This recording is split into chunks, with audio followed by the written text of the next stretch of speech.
Hello and welcome to Everybody Pulls the Tarp. I'm your host, Andrew Moses. My guest today is Dana Cavalea, the former Director of Strength and Conditioning and Performance for the New York Yankees. Welcome to the show, Dana. Andrew, thanks for having me.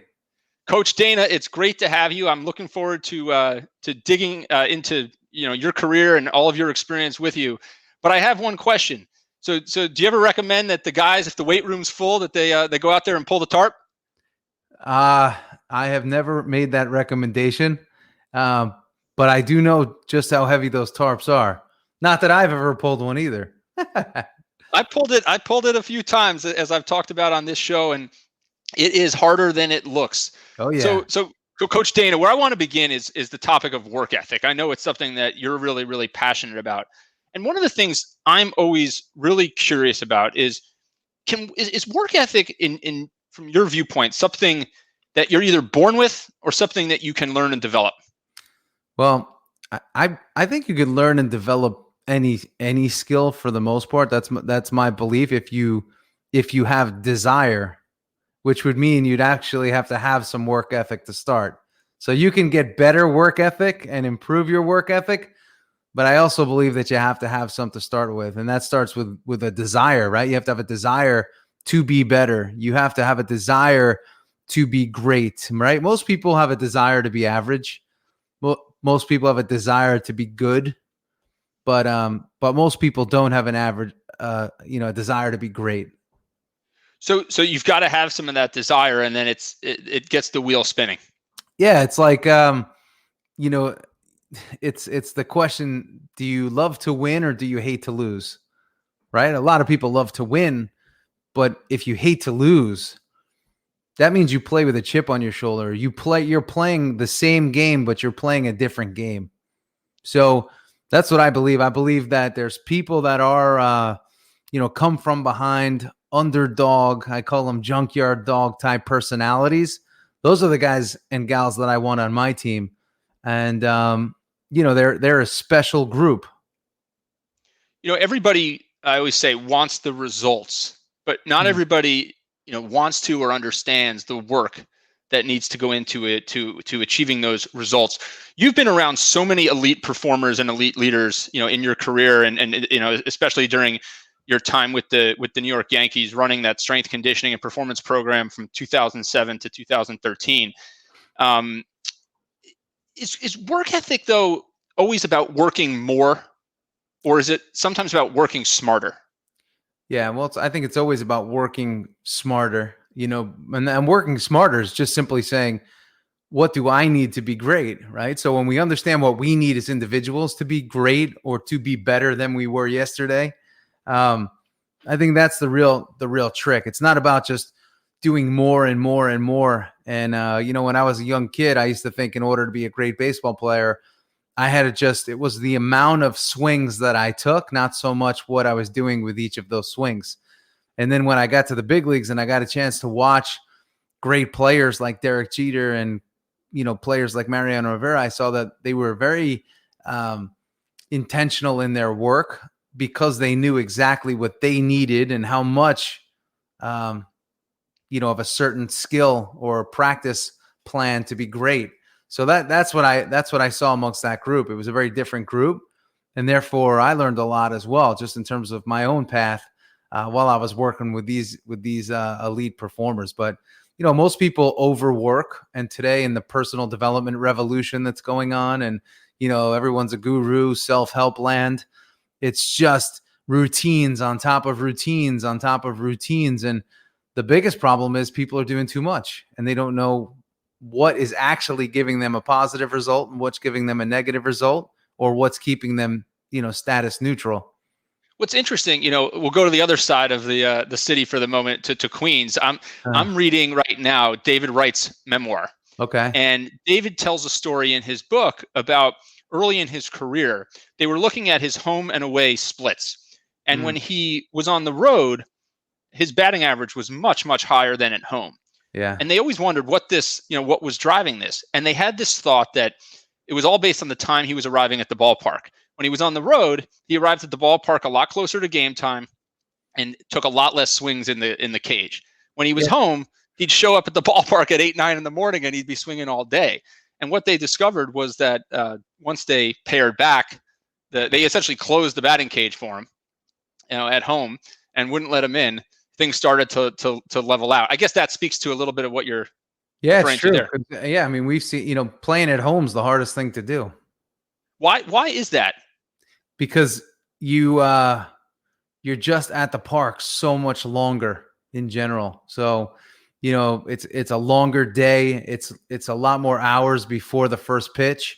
We're on the road, you're getting on a bus and, you're getting to the ballpark at 3:00, sometimes 2:30, 3:00, so again, you just have a couple hours before the game and you actually feel a bit rushed on the road, that there's not enough time, because an hour to 2 hours makes a big difference, and it's true.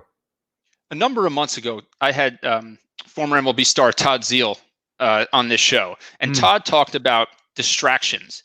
And the elite athletes, or somebody who's elite at anything, have this unique ability when they get between the lines, as he put it, to focus and tune out. Is it fair to say that when the players are home, there's a lot more distraction? There might be more media. They may have concerns with their family. They've got their people asking for tickets more. Right? Yeah, Does that play into it a little bit? It's a borderline disaster at home, because everybody's pulling at you at home, and the guests that you have coming to the game, and a lot of times the guys are trying to manage, their family obligations while they're home.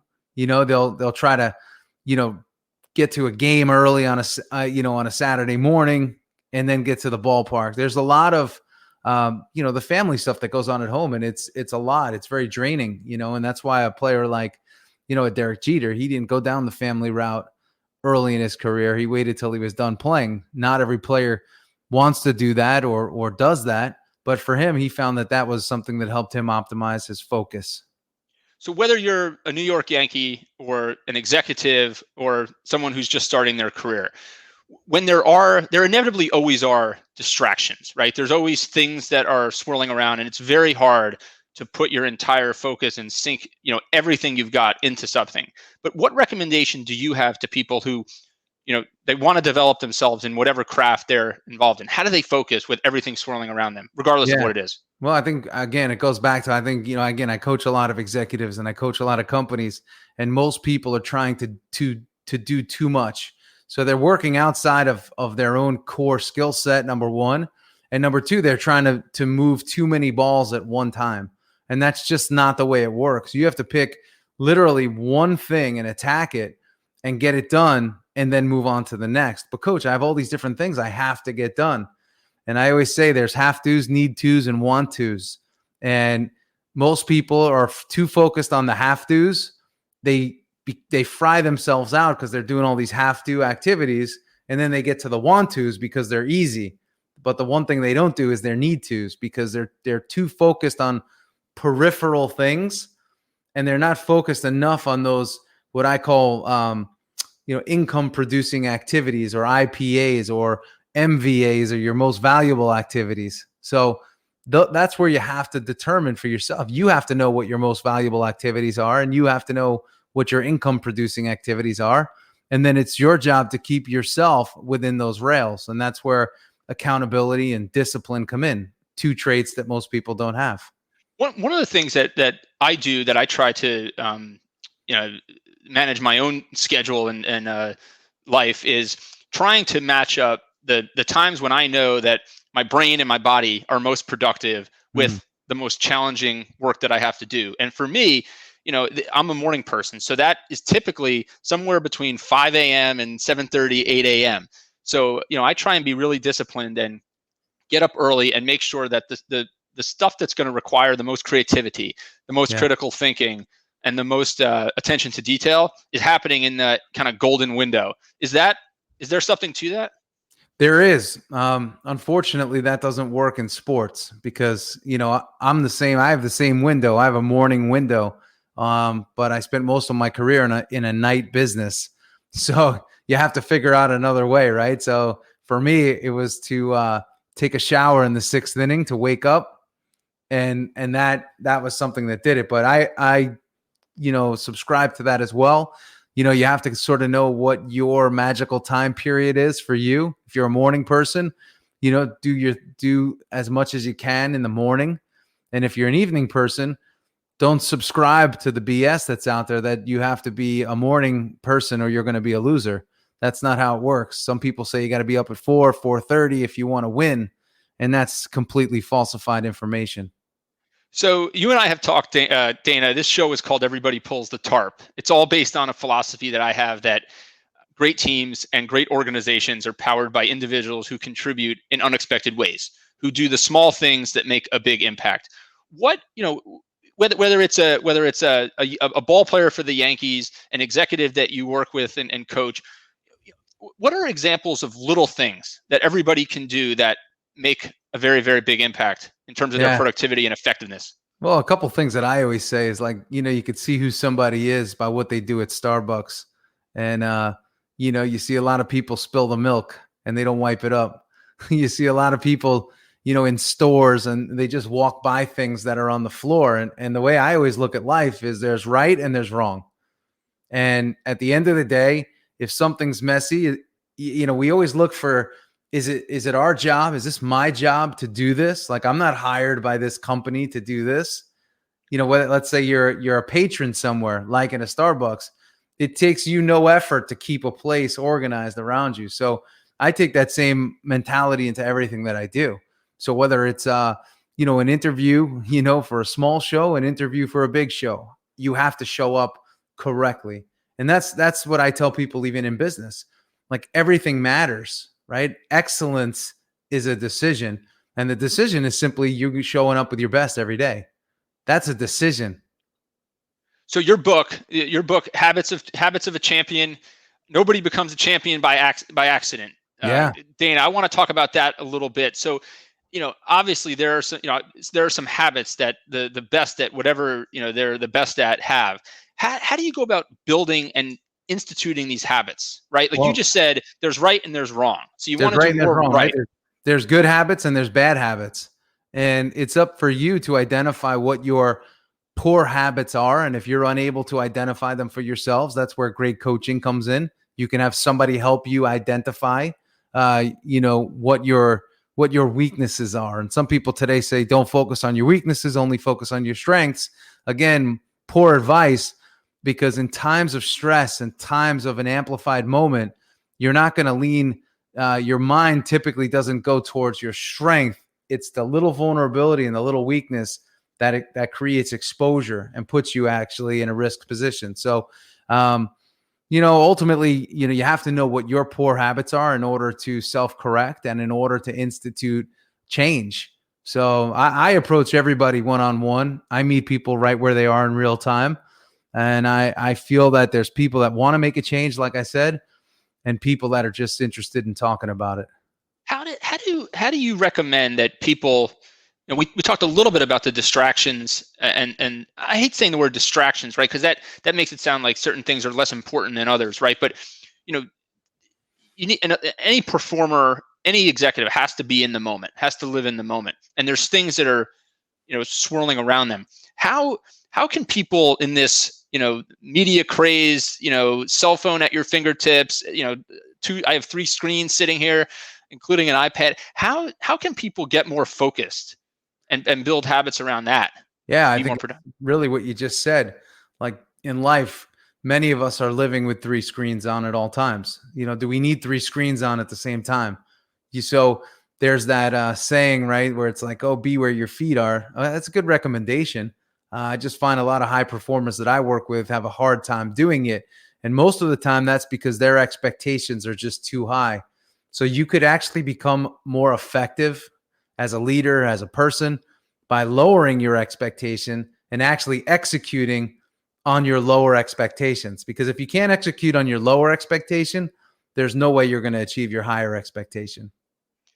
So I want to dig into that a little bit. So you lower the expectation. Yeah, because most people that are high performers and are in elite positions, they're A, motivated, and B, they naturally hold themselves to a high expectation. So they're not going to let themselves dip too low. So where they get a lot of stress and anxiety and negative is when they're trying to do too much based on their expectation that they set for themselves. That is really going to be difficult and challenging for them to reach in the timeline that they want to reach it. So what about when you're trying to make a big change, right? Like you're trying to make some big pivot. You're trying to pivot the organization one way. You're a pitcher who's trying to change the delivery. Sometimes it seems like getting started is such a challenge with a big endeavor. Because exactly that, right? It's being sold as this big change and this big thing. I was talking to an MLB pitcher 2 nights ago, and he was telling me, he's like, the one thing that drives me crazy is every time we get a new pitching coach, they try to overhaul, and they want to overhaul my mechanics, especially when I'm struggling. He said, and I've been overhauled so much that I'm forgetting what I need to do in order to be great. He's like, I'm forgetting what my basics are, what my fundamentals are. So whether it's making a change in business, whether it's making a lifestyle change, it's not about magnitude and size and just this big change.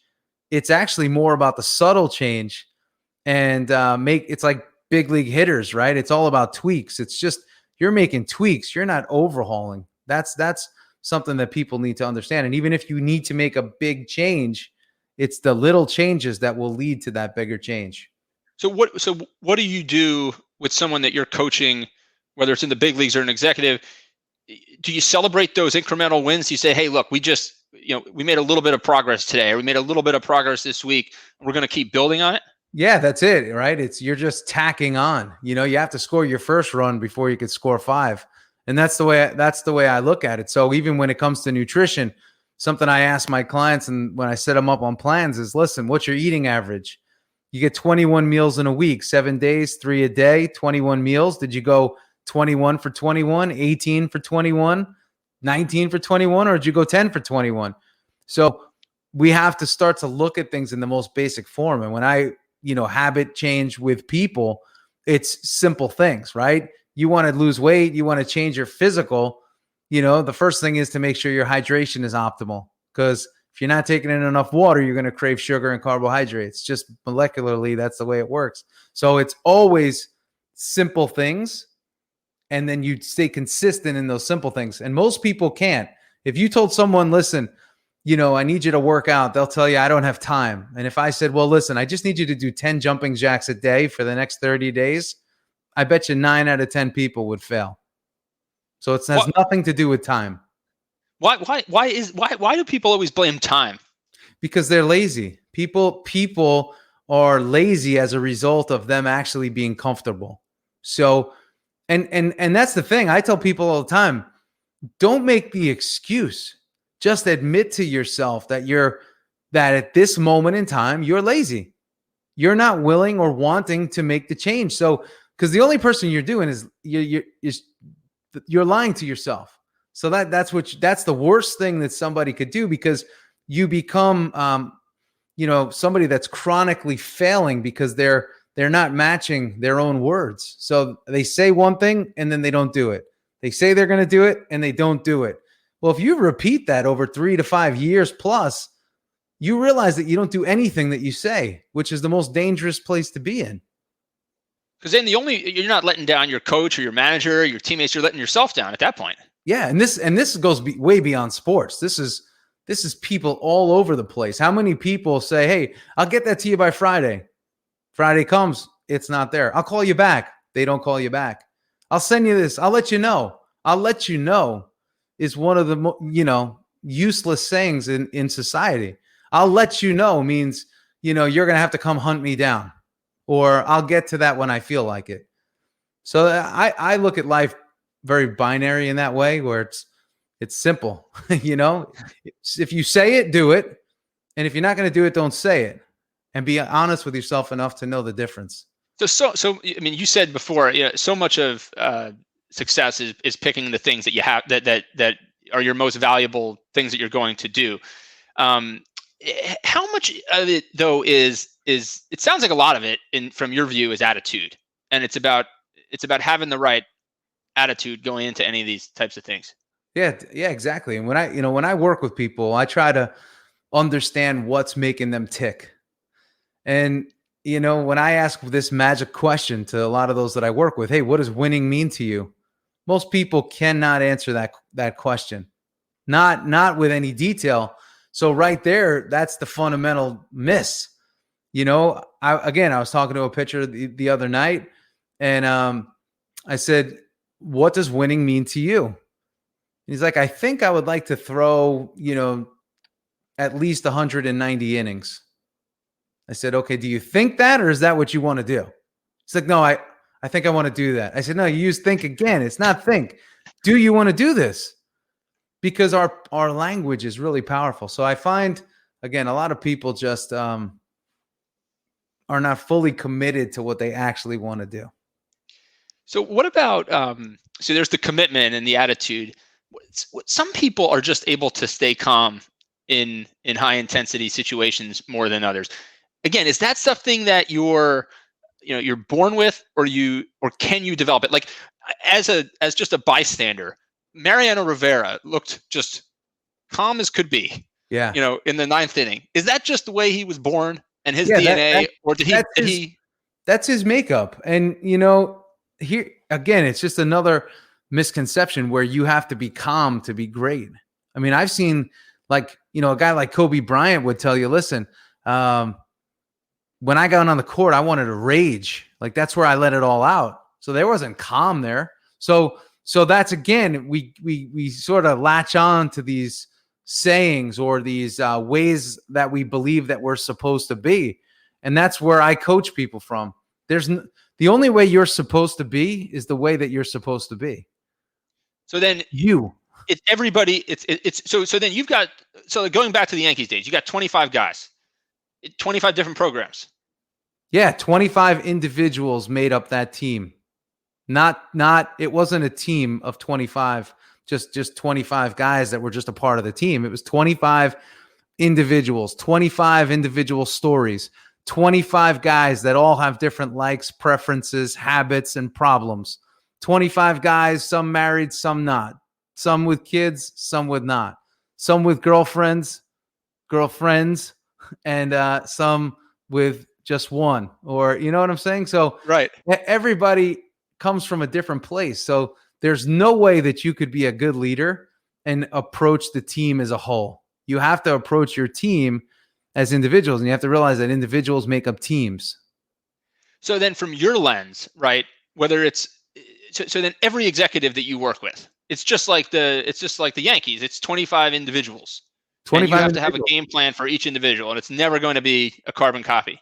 Exactly. I always start with people again, what does winning mean to you, but also what's the elephant in the room? What's the big thing that you have in front of you that's your performance limiter?